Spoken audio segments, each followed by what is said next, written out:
মৰমৰ ছাত্ৰ ছাত্ৰীসকল, তোমালোকক মই মোৰ চেনেলটোলৈ স্বাগতম জনাইছোঁ।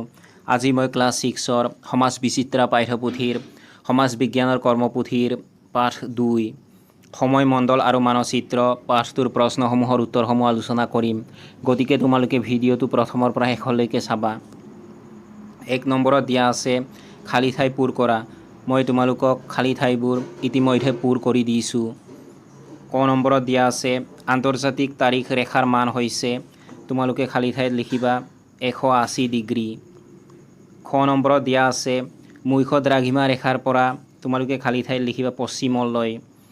গ নম্বৰত দিয়া আছে ভাৰতৰ পূব সীমাৰ পৰা পশ্চিম সীমালৈ সময়ৰ ব্যৱধান হৈছে, খালী ঠাইত লিখিবা তোমালোকে 1। দ্বিতীয় খালী ঠাইত লিখিবা 45।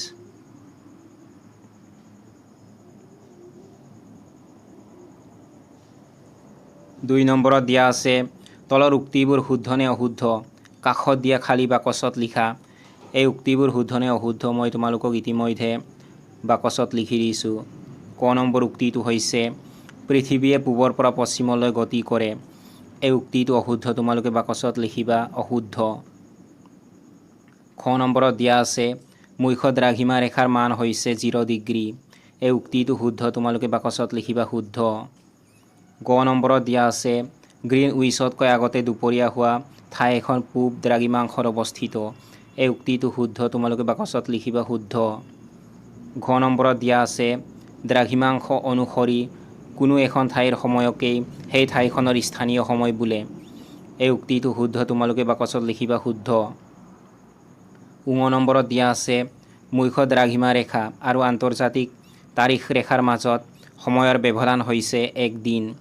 এই উক্তিটো শুদ্ধ, তোমালোকে বাকচত লিখিবা শুদ্ধ।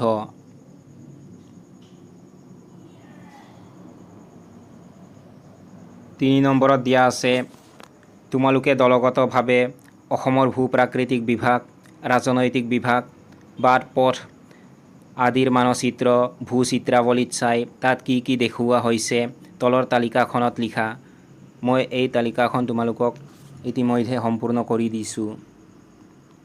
প্ৰাকৃতিক এইফালে তোমালোকে লিখিবা ব্ৰহ্মপুত্ৰ নদী, এইফালে লিখিবা বৰাইল পৰ্বত, কাজিৰঙা সমভূমি। ৰাজনৈতিক এইফালে লিখিবা তোমালোকে কামৰূপ জিলা, গুৱাহাটী মহানগৰ, তেজপুৰ। যাতায়াত এইটো স্তম্ভত লিখিবা তোমালোকে 37 নং ৰাষ্ট্ৰীয় ঘাইপথ, উত্তৰ পূব সীমান্ত ৰেলপথ, লোকপ্ৰিয় গোপীনাথ বৰদলৈ বিমানবন্দৰ।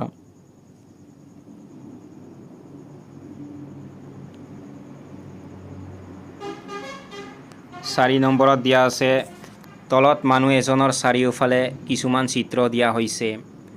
তোমালোকে এই চিত্ৰবোৰ চাই লৈ তলত দিয়া তালিকাখনৰ খালী ঠাইবোৰ পূৰ কৰিবা।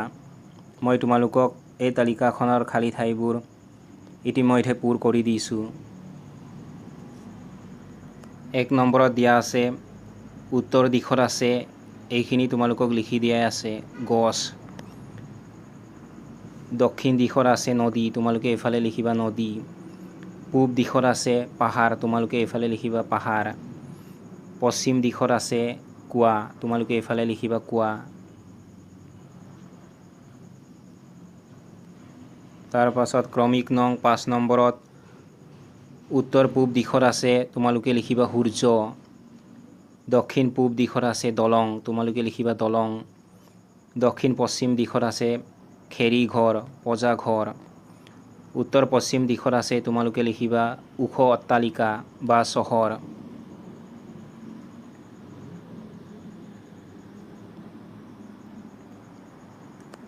পাঁচ নম্বৰত দিয়া আছে তোমাৰ বিদ্যালয় চৌহদৰ এখন নক্সা আঁকি তাত তলত দিয়াবোৰ দেখুওৱা। মই ইয়াত তোমালোকক এখন বিদ্যালয়ৰ চৌহদৰ নক্সা আঁকি ইয়াত দিয়াবোৰ দেখুৱাই দিছোঁ। তোমালোকে তোমালোকৰ নিজৰ বিদ্যালয়ৰ চৌহদৰ এখন নক্সা আঁকি ইয়াত দিয়াবোৰ দেখুৱাবা।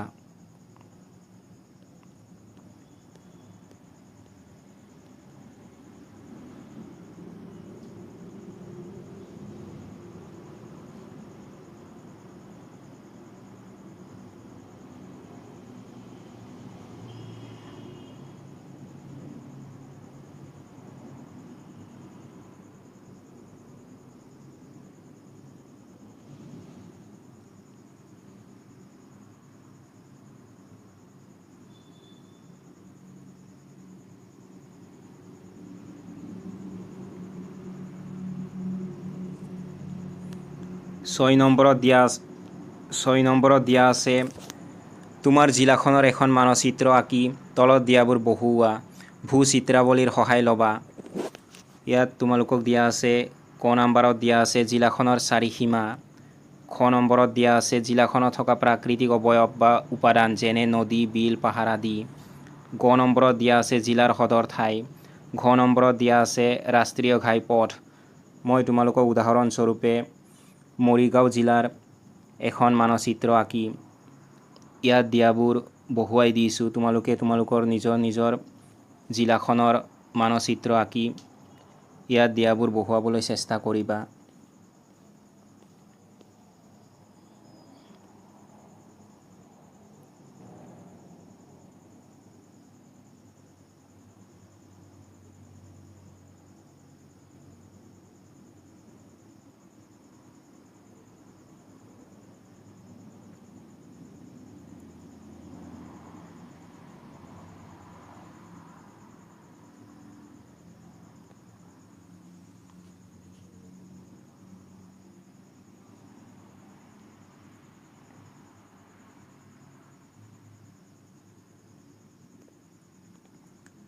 সাত নম্বৰত দিয়া আছে তলৰ ছবিখনত এখন সামুদ্ৰিক জাহাজ আৰু এখন উৰাজাহাজৰ যাত্ৰাপথ দেখুওৱা হৈছে।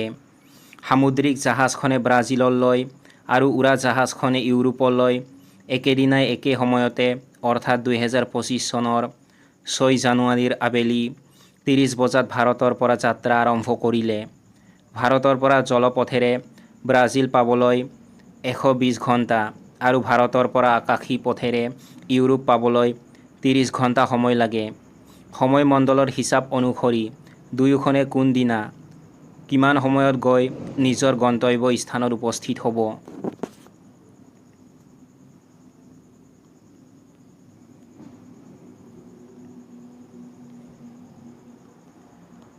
তোমালোকে উত্তৰত লিখিবা।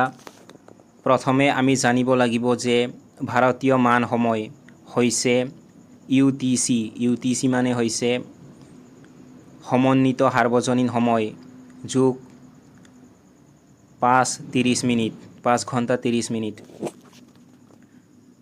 সামুদ্ৰিক জাহাজ ব্ৰাজিললৈ যাত্ৰা আৰম্ভৰ সময় 6 জানুৱাৰী আবেলি 3 বজাত।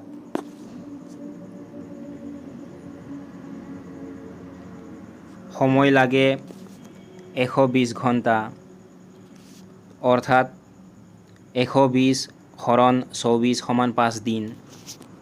ভাৰতীয় সময়ত উপস্থিত হ'ব 6 জানুৱাৰী যোগ 5 দিন সমান 11 জানুৱাৰী আবেলি 3 বজাত। ব্ৰাজিলৰ লগত সময়ৰ পাৰ্থক্য চিত্ৰত দিয়া মতে ব্ৰাজিলৰ সময় ভাৰততকৈ প্ৰায় 8 ঘণ্টা 30 মিনিট পিছত। ব্ৰাজিল UTC-3 ব্ৰাজিলৰ স্থানীয় সময়ত উপস্থিত হ'ব আবেলি 3 বজা বিয়োগ 8 ঘণ্টা 30 মিনিট সমান 11 জানুৱাৰী ৰাতিপুৱা 6:30 বজাত। তাৰপাছত উৰাজাহাজ ইউৰোপলৈ যাত্ৰা আৰম্ভৰ সময় 6 জানুৱাৰী আবেলি 30 বজাত। সময় লাগে 30 ঘণ্টা অৰ্থাৎ 1 দিন 6 ঘণ্টা। ভাৰতীয় সময়ত উপস্থিত হ'ব 6 জানুৱাৰী যোগ 1 দিন 6 ঘণ্টা সমান 7 জানুৱাৰী নিশা 9 বজাত। ইউৰোপৰ লগত সময়ৰ পাৰ্থক্য কেন্দ্ৰীয় ইউৰোপৰ সময় CET ভাৰততকৈ 4 ঘণ্টা 30 মিনিট পিছত। ইউৰোপ UTC+1 UTCৰ ফুল ফৰ্ম হৈছে কোঅৰ্ডিনেটেড ইউনিভাৰ্চেল টাইম। ইউৰোপৰ স্থানীয় সময়ত উপস্থিত হ'ব নিশা 9 বজা -4 ঘণ্টা 30 মিনিট সমান 7 জানুৱাৰী আবেলি